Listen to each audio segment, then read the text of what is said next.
देखिए, आप अपनी ज़बान से नहीं बोलना चाह रहे। इकोनॉमिस्ट मैगज़ीन का जो आर्टिकल है वो बिल्कुल सच्चाई पर मबनी है।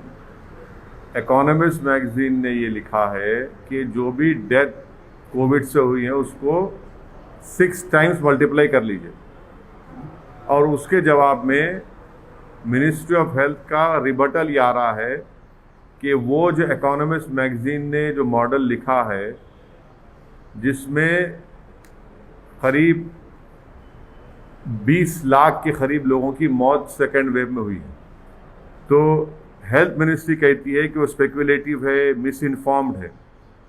मैं हेल्थ मिनिस्टर से पूछना चाह रहा हूँ कि अगर वो स्पेकुलेटिव, मिस इन्फॉर्म्ड है तो फिर कोवैक्सीन का आपने क्यों उसको शुरू किया? क्या वो कुछ पीयर रिव्यूड साइंटिफिक डेटा था उसका? अभी भी डेटा जमा कर रहे हैं ना। दूसरा, आयुष मिनिस्ट्री ने क्यों कोरोनिल को सर्टिफिकेशन दिया? क्या उसका भी कुछ इफेक्टिव डेटा था आपके पास? तीसरी बात यह है कि डेली डिस्ट्रिक्ट वाइज डेटा कोई भी स्टेट नहीं दे रहा है। स्टेट्स आईसीएमआर के गाइडलाइंस को कोई फॉलो ही नहीं कर रहे हैं। और पांचवा पॉइंट जो हेल्थ मिनिस्ट्री कहती है कि उन्होंने बिहार सरकार को लिख कर दिया। बिहार सरकार को बिहार की हाई कोर्ट ने उनको क्वेश्चन किया, उनको खींचा, तो रातों रात बिहार सरकार ने फिगर्स को सही करके 3000 मौत का इजाफा कर दिया। जितने एपिडेमोलॉजिकल मॉडल्स हैं, जो एक्सपर्ट्स हैं, वो सब कह रहे हैं कि डेथ्स जो हैं वो 5 से 6 गुना ज़्यादा है, और ये बिल्कुल सही है, इसमें कोई डिनाई नहीं कर सकता। ये सिर्फ मोदी सरकार ये कह रही है कि इतने मौतें नहीं हुए कोविड से। मोदी सरकार हकीकत को सच्चाई को छुपा रही है। मोदी सरकार का रियलिटी से कोई टच ही नहीं है। वो आम भारत के लोगों की मौत, उनकी तकलीफ से उनका कोई ताल्लुक ही नहीं है, कनेक्शन ही ख़त्म हो चुका है। वो बिल्कुल अलूफ है, इसीलिए वो इस तरह की गलत बातें कर रहे हैं। तो मान रहे हैं, लेकिन सरकार की बातों को क्यों नहीं हम सरकार का रिबटल भी कर रहे हैं, हर कोई ये कह रहा है कि इंश्योरेंस क्लेम्स, डेथ सर्टिफिकेट्स जो इशू हुए सेकेंड वेव में, और डेथ सर्टिफिकेट्स जो पहले वेव से पहले इशू होते थे, ये पूरे एपिडेमोलॉजिकल एक्सपर्ट्स हैं। इकोनॉमिस्ट मैगजीन में सी ओटर के यशवंत देशमुख ने भी इस बात को कहा। जब यशवंत देशमुख कहेगा बीजेपी स्टेट जीत रही तो थालियां मारेंगे, और जब यशवंत देशमुख कहेगा एक स्टैटिस्टिशियन है वो भी इस बात को मान रहे हैं, तो आप उनको अब नहीं मानते। तो प्रॉब्लम यह है कि बीजेपी ये चाहती है कि सिर्फ उनकी तारीफ करो, उनकी तायीद करो और सुप्रीम लीडर जिंदाबाद के नारे लगाओ। जब सच्चाई सामने आती है कि इतने लोगों की मौत हुई है, इतने हजार बच्चे ऑर्फन हो चुके हैं, मानने को तैयार ही नहीं है। इसलिए नहीं मानते क्योंकि वो बैडली एक्सपोज हो चुके हैं। सेकेंड वेव की तैयारी बीजेपी मोदी सरकार ने कुछ नहीं की। वैक्सीनेशन का ऑर्डर देर से दिया, वैक्सीनेशन का सप्लाई गलत हुआ रहा है, और यही वजह है कि इतनी सब लोगों की मौत हुई है। तो इसलिए बीजेपी अपनी नाकामियों को छुपाने के लिए इस सच्चाई के फिगर्स को नहीं मानती है। देखिए, अगर आप उनका जवाब पढ़ेंगे हेल्थ मिनिस्ट्री का, इकोनॉमिस्ट मैगजीन के रिबटल में हेल्थ मिनिस्ट्री ने कहा कि वो स्पेकुलेटिव है, मिस इन्फॉर्म्ड है, और साइंटिफिक डेटा को फॉलो नहीं किया। तो मैं उनके जवाब में कह रहा हूं कि कोवैक्सीन को भी आपने 3rd ट्रायल का कंसेंट लिया ना जनता से, तो क्या आपके पास डेटा था? फिर मैंने कहा है कि कोरोनिल ये बाबा की है, आयुष मिनिस्ट्री सर्टिफाई करा, क्या उसका डेटा था आपके ने? सर, आप एक तरफ कह रहे हैं बीजेपी को घेर रहे हैं, लेकिन इन सबके बावजूद आप देखिए बीजेपी और एनडीए पूरे देश भर में स्ट्रांग हो रही है। अच्छा, तेलंगाना में स्ट्रॉन्ग ओह। ज्वाइन कर लिए बिहार में देखिए।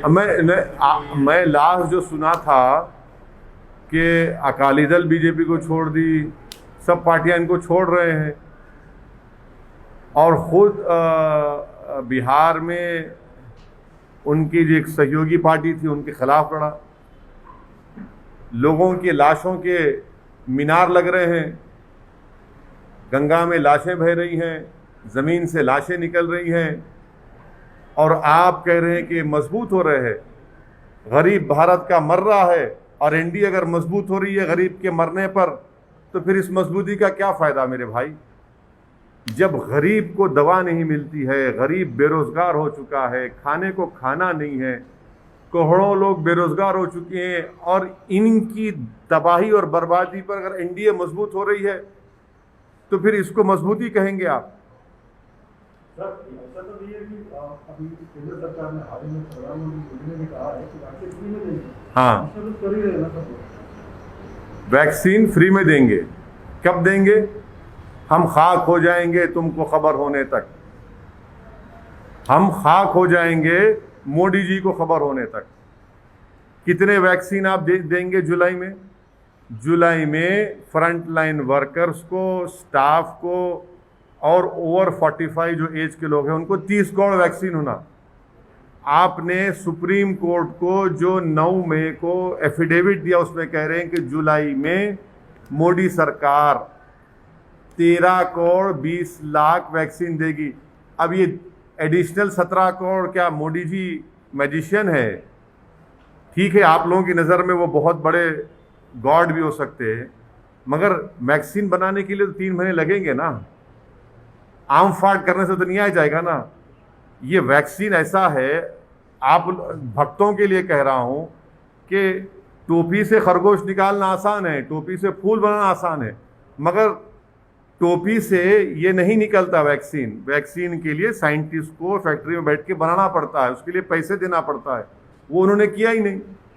तो जुलाई में ही 17 करोड़ वैक्सीन कम पड़ने वाले हैं। कहाँ से लाएंगे? क्या दिसंबर तक 213 करोड़ वैक्सीन आ जाएंगे? किसको बेवकूफ़ बना रहे हैं?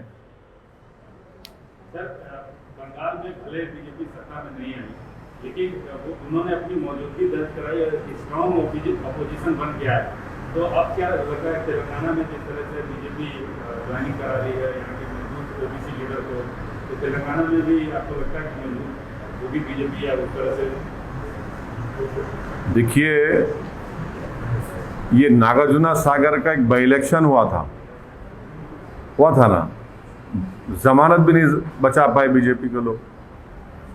हैदराबाद रंगारेड्डी महबूब नगर का एमएलसी का इलेक्शन हुआ, हार गई बीजेपी। नलगुंडा वरंगल खम्मम का एमएलसी इलेक्शन हुआ ग्रेजुएट्स का, बीजेपी का 4थे नंबर पे चले गई। अब आप लोगों की नज़र में ये सब अच्छा दिख रहा है तो भाई मुझे नहीं मालूम, या तो आपकी दिमाग का नंबर ज़रा कम हो चुका है, आँख का नंबर कम हो सकता है या बढ़ सकता है, मगर ये दिमाग का नंबर अगर आप लोगों का कम हो रहा है तो फिर इसका इलाज मेरे पास नहीं है। जीएचएमसी में सर उन्होंने हाँ ना हाँ, जीएचएमसी में उसके बाद क्या हुआ? अच्छा, जीएचएमसी में आप बताइए कि सेकेंड वेव में कहीं नजर आए बीजेपी आपको? इतने लोग जो बीमार पड़ रहे थे, पीड़ित परिवार के पास कोई नहीं गए। गए ना सर। हाँ, कहाँ गए? मौत में गए, मौत में गए, ये जिंदगी में गए।